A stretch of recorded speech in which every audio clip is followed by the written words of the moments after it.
Prabhakar Rao had said. Okay. That was the situation. Yeah, ఒకసారి MLA మకాన్ సింగ్ రాజ్ ఠాకూర్ గారు ఉన్నారు, గోదావరి మన రామగుండ ఎమ్మెల్యే.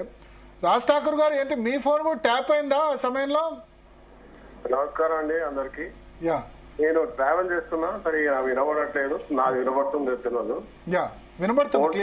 జరిగిందనేది మాత్రం 100% నిజం. దాంట్లో అందరం బాధితులమే. కాంగ్రెస్ పార్టీ ఇతర పార్టీల నాయకులను వ్యక్తిగతంగా కూడా అందరినీ కూడా ఎవరైతే ఉంటారో ఈ సమాజంలో ఈ రాష్ట్రాల్లో వారందరిపై కూడా ట్యాపింగ్ జరిగింది.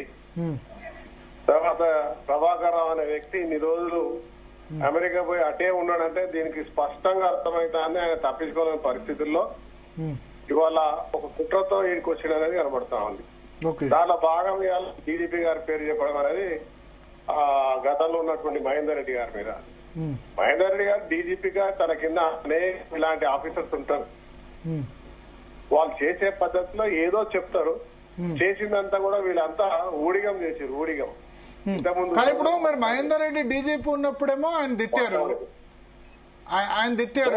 హలో సార్, యా, ఎవరినైనా అపోజిషన్ ఉన్నప్పుడు తప్పు చేస్తే ప్రతి ఒక్కరిని తిట్టినాం మేము. పోలీస్ వ్యవస్థను తిట్టినాం, మా మీద అరాచకాల మీద తిట్టినాం. కానీ ఈ రోజు ప్రభుత్వంలో పనిచేస్తున్న అనేక మంది అధికారులు ఆ రోజు ముఖ్యమంత్రి గారి దగ్గర పనిచేసిన వాళ్ళే సార్. ఐఏఎస్లు గాని ఐపీఎస్లు గాని వ్యవస్థ వాళ్ళు రాష్ట్రంలో వ్యవస్థలో ఉన్నప్పుడు వాళ్ళని తీసేయలేం. అక్కడ పనిచేసిన కానీ ఇక్కడ పోస్టింగ్ ఇవ్వకుండా ఉండలేం. ఎవరైతే వాళ్ళకి అందరు పోస్టింగ్ ఇచ్చారు అట్లనే వారి యొక్క సేవ ఈ రాష్ట్రానికి అవసరమైన పోలీసులు చేసింది కదా అని ముఖ్యమంత్రి గారు తనకు ఒక అవకాశం ఇప్పించారు. ఎందుకంటే వారి ప్రభుత్వం ఉన్నప్పుడు ఆయన డీజీపీ ఉన్నప్పుడు అక్కడ అవకతవకలు జరిగినాయి, ఆడ ఇబ్బందులు జరిగినాయి. ఈయన తీసుకొస్తే దానికి సరి చేసి పెడతానని ఒక ఇంటెన్షన్ తీసుకొచ్చారు. కానీ ఈ రోజు ప్రభాకర్ రావు అనే వ్యక్తి కేవలం మహేందర్ రెడ్డి గారి మీద అప్పుడు డీజీపీ ఉన్నాడు కదా అని చెప్తే తన పైన వచ్చిన నిందలను దయచేయడానికి చేసినటువంటి ఒక ఆయన పోలీస్ తెలివంతా చూపించాడు. ఇన్ని రోజులు ఆయన చేసినటువంటి ఈ యొక్క తప్పుడు దాన్ని దారి మళ్లించే ప్రయత్నం చేస్తున్న విషయం ప్రతి ఒక్కరికి తెలుస్తా ఉంది సార్. వీళ్ళ సందేహం లేదు. ఇది అక్షరాలు ఇప్పుడు అది అప్పుడు ఆయన ఏమంటారంటే అప్పుడు డీజీపీగా ఉన్న మహేందర్ రెడ్డి నోటీస్ లో లేకుండా ఆయన జరగలేదు, ఆయన ఏం చెప్తే నేను అది చేశాను, ఆయన నా బాస్. లీగల్ గా చూస్తే ప్రతి పోలీస్ కు బాస్ డీజీపీ. లీగల్ గా చూస్తే డెఫినెట్ గా డీజీపీ బాస్. డీజీపీ చెప్పిన మాట ఒకటి ఉంటది, వీళ్ళు చేసేది ఒకటి ఉంటది. ఇప్పుడు ఎవరు సోదరులు మాట్లాడారు, నేను పేరు వినబడలేదు నాకు. శరత్ గారు, అడ్వకేట్ శరత్ గారు తెలుసు కదా, మీ పెద్దపల్లి పార్లమెంట్ కిందకి వస్తాయి, చెన్నూరు అనుకుంటా. నమస్తే శరత్ భాయ్. నమస్తే. చాలా స్పష్టంగా చెప్పిండు ఆయన ఏ రకంగా తాను ఆ రోజు అక్కడ ఉంటే నేను చూసినా చెప్తున్నా. ఏది చూడలేదు ఆయన కేసీఆర్ ఆఫీస్ ఇవ్వడం పోలేదు, ఆయన అక్కడే ఉన్నాడు. ఆయన అలాంటి వ్యవస్థలు అందరూ కూడా వారికి సంబంధించిన బంధువులను పోలీస్ అధికారులను బంధువులుగా మారిన ప్రభుత్వాన్ని ఆ ప్రభుత్వాన్ని కాపాడుకోవడానికి వారికి ఉన్నటువంటి ఆ అభివృద్ధులని ఇష్టారాజ్యంగా వాడుకొని ఇవాళ పై అధికారులకు కూడా తెలపలేదనేది స్పష్టంగా తెలుస్తుంది. చాలా మంది ఇప్పుడు మేము అధికారులు ఉన్నాం కాబట్టి కొంత వాళ్ళు చెప్తా ఉంటే ఆశ్చర్యం విషయాలు పేర్లతో చెప్పలేము, ఎవరేం చెప్పినాయి అనేది చెప్పకూడదు కూడా. కానీ ఇది ముమ్మాటికి నిజం.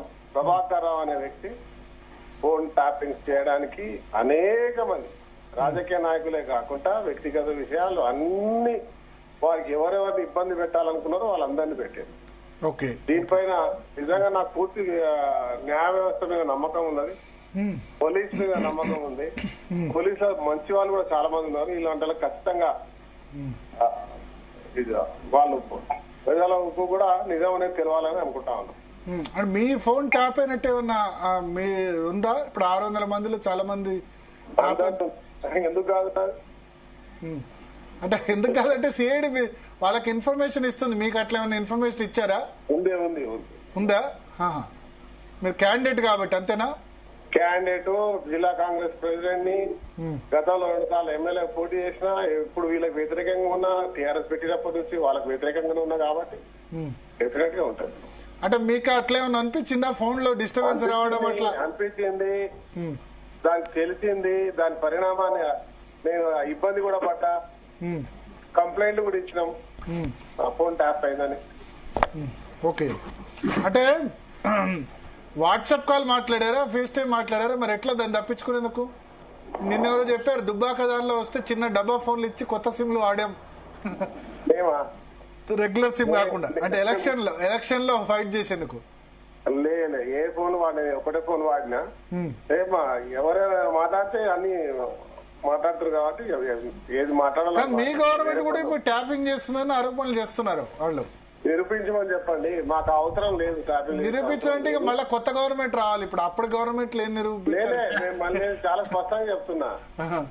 నేనైతే ఇది ఒకటే నంబర్ 20 సంవత్సరాలుగా వాడుతున్నా.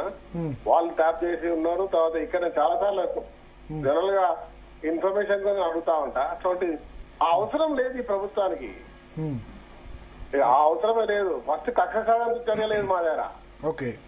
కక్ష సాధింపు చర్య ఉండదంటే ఇప్పటి వరకు మొన్న రేవంత్ రెడ్డి గారు చెప్పారు, ఇప్పుడు ఎవరు బయట ఉండకపోయేటోళ్ళని. అది మాత్రం నిజం. శరత్ గారు.